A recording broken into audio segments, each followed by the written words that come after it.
دیکھیے اس پوری دنیا میں کوئی کیپٹلسٹ سسٹم کا غلام ہے, کوئی کمیونسٹ سسٹم کا غلام ہے, یہ سارے انسانوں کے بنائے ہوئے نظام ہے. کسی ایک انسان کی فکر ہے جو دنیا پہ مسلط کی جا رہی ہے. جب آپ کسی اور کے قانون, کسی اور کی فکر پہ چلیں تو انسان کا غلام ہوتا ہے. جب آپ اللہ کی مرضی پہ چلیں تو انسان آزاد ہوتا ہے.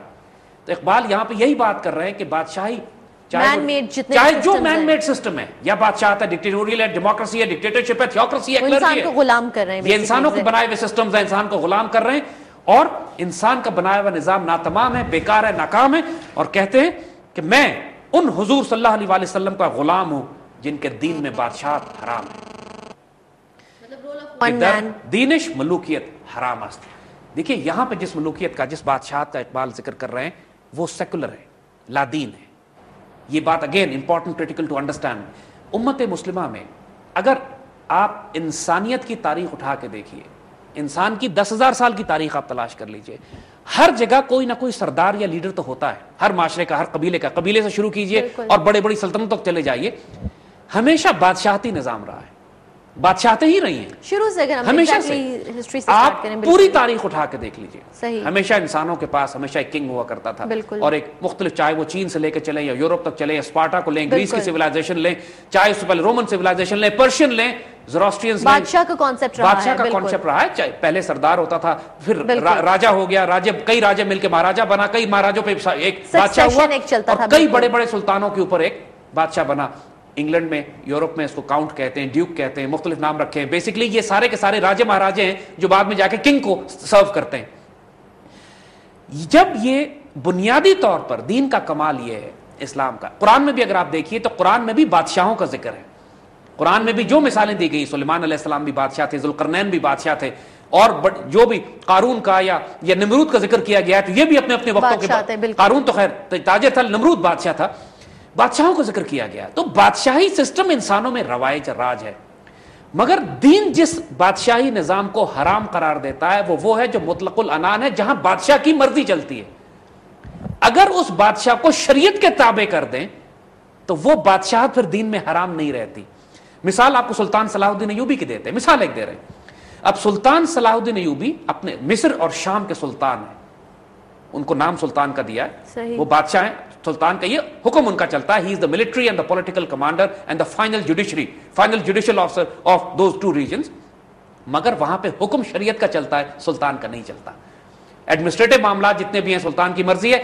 اللہ کی زمین پر نظام اللہ اس کے رسول صلی اللہ علیہ وسلم کا نظام ہے. لہٰذا سلطان صلاح الدین ایوبی کی حکومت وہ حکومت ہے کہ جو اللہ کے ولیوں کی حکومت ہوتی ہے, جو ذوالقرنین کی حکومت ہے, جو سلیمان علیہ السلام کی حکومت ہے. ہیں بادشاہ, لیکن وہ بادشاہتیں نہیں ہیں جو سیکولر ہوتی ہیں, وہ بادشاہتیں نہیں ہیں جو ایک شخص کی فرد کی مرضی چلتی ہے, وہ بادشاہتیں نہیں ہیں کہ جہاں پر انسان کے بنائے ہوئے قانون امپلیمنٹ کیے جاتے ہیں.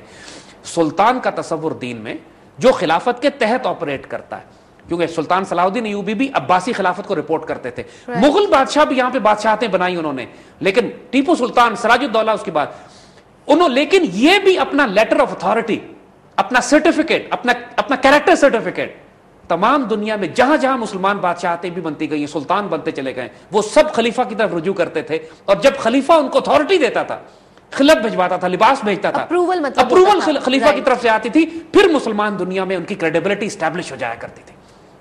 سلطان صلاح الدین ایوبی تمام پروسیجر, ایک مورل پروسیجر تھا کہ بڑے بڑے بادشاہ بھی تھے جہاں جہاں پوری امت مسلمہ میں قائم ہوئے ہیں, لیکن ایک وہ شریعت نافذ کرتے تھے, دوسرا وہ اتھارٹی لیتے تھے خلیفہ سے. یہ سرٹیفکیٹ لیا جاتا تھا کہ ہم اس بڑی مسلمان مرکز کے تحت کام کر رہے ہیں کہ جو اللہ رسول کے حکم کو دنیا میں نافذ کرتی ہے. تو یہ غیر معمولی کانسیپٹ کہ جو دنیا کے کسی اور سسٹم میں نہیں ہے, کسی اور پولیٹیکل تھاٹ پروسیس سے آپ کمپیئر بھی نہیں کر سکتے اس کو. نہ آپ اس کو ڈیموکریسی کہہ سکتے ہیں جیسے ہم نے کہا, نہ کوئی ڈکٹیٹرشپ ہے, نہ یہ وہ سیکولر بادشاہت ہے جیسے اقبال نے کہا کہ میں ان حضور صلی اللہ علیہ وآلہ وسلم کی امت کا غلام ہوں. غلام فقر آں گیتی پنام کہ در دینش ملوکیت حرام است, کہ جن کے دین میں وہ بادشاہتیں حرام ہیں. لیکن بادشاہت حرام ہونے کا مطلب یہ نہیں ہے کہ مسلمانوں کے پاس پولیٹیکل اور ملٹری اتھارٹی نہیں ہوتی ہے. وہی بات انہوں نے کہی کہ پولیٹیکل اور ملٹری اتھارٹی جب جنیدی کے ساتھ مل جائے گی, This all linked up. It all linked up. جب یہ جنیدی کے ساتھ ملے گی, یعنی روحانی اور ریلیجس ڈائمنشن اس پولیٹیکل پاور کے ساتھ مل جائے گی, Exactly. تو پھر وہ جو اتھارٹی ہوگی آپ اس کو سلطان کا نام دیں, بادشاہت کا نام دیں, خلافت کا نام دیں, اس سے کوئی فرق نہیں پڑتا. آپ اس کو ڈکٹیٹرشپ کہہ دیں, فرق کوئی نہیں پڑتا, جو مرضی نام دیں.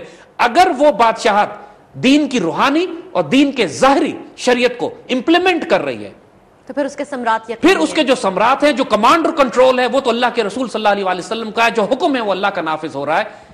پھر وہ تھیوکریسی بھی نہیں ہے. دیکھیے تھیوکریسی کی دو ڈیفینیشنز مغرب دیتا ہے. ایک ڈیفینیشن تھیوکریسی کی ایک مولوی کی حکومت ہے. دوسری ڈیفینیشن یہ ہے کہ وہاں پر اللہ کا قانون ہے. جہاں تک مولوی کی حکومت کا تعلق ہے, مسلمان تہذیب و سویلائزیشن میں کبھی بھی تھیوکریسی امپلیمنٹ ہوئی نہیں ہے. لیکن جہاں تک تھیوکریسی کی اگر ڈیفینیشن یہ ہے کہ وہاں اللہ کا قانون نافذ ہوتا ہے, شریعت نافذ ہوتی ہے, تو 1400 سال کی مسلمان تاریخ میں لاکھوں مثالیں ایسی ہیں کہ بادشاہوں نے بھی شریعت نافذ کی ہے. اس کو آپ تھیوکریسی کہیں گے یا کنگ شپ کہیں گے؟ نہ یہ تھیوکریسی ہے نہ کنگ شپ ہے, کیونکہ ایک بادشاہ ہے جو شریعت نافذ کر رہا ہے. ایگزیکٹلی. یہ ایسے خوبصورت, جیسے ہم نے عرض کیا نا, کہ ایسے ڈائمنشنز ہیں کہ جن کو آپ ایگزسٹنگ لینگویج میں بھی, جو ماڈرن پولیٹیکل سائنس کی زبان ہے, اس میں آپ ایکسپلین بھی نہیں کر سکتے. جو ہمارے دین کی اصطلاحیں ہیں, شریعت ہے, تقویٰ ہے, طریقت ہے, اس کو آپ انگلش میں ٹرانسلیٹ نہیں کر سکتے. انگلش میں لفظ ہی نہیں ایجاد ہوئے جو ان کو ایکسپلین کر سکے. اسی طرح جب ہم اپنے پولیٹیکل تھاٹ پروسیس کی بات کرتے ہیں, خلافت کی بات کرتے ہیں, دینی روحانی سیاست کی بات کرتے ہیں, جنیدی اور ارشیری کی بات کرتے ہیں, تو ماڈرن پولیٹیکل تھاٹ پروسیس اس کو سمجھانے میں ناکام ہے. ہم خود انٹرپریٹ کریں گے, ہم خود سمجھائیں گے, اور ہم خود پراؤڈلی اون کریں گے اپنے ہیریٹیج کو, کہ جو ہماری وراثت ہے, جس کو ہم خلافت راشدہ کہتے ہیں. تھینک یو ویری مچ زید صاحب.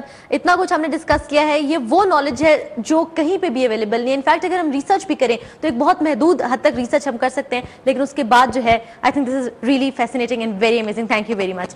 ویورز, اس کے ساتھ ہی براس ٹیکس کی آج تیسری ایپیسوڈ خلافت راشدہ کے سلسلے کی یہیں ختم ہوتی ہے. اپنی کوئریز, اپنے کویشچنز, آنسر, اپنا فیڈ بیک ہمیں ضرور بھیجیے گا اس حوالے سے. انشاءاللہ اگلے پروگرام میں ایک مرتبہ پھر آپ کے سامنے حاضر ہوں گے. تب تک کے لیے اجازت دیجیے گا. اللہ حافظ.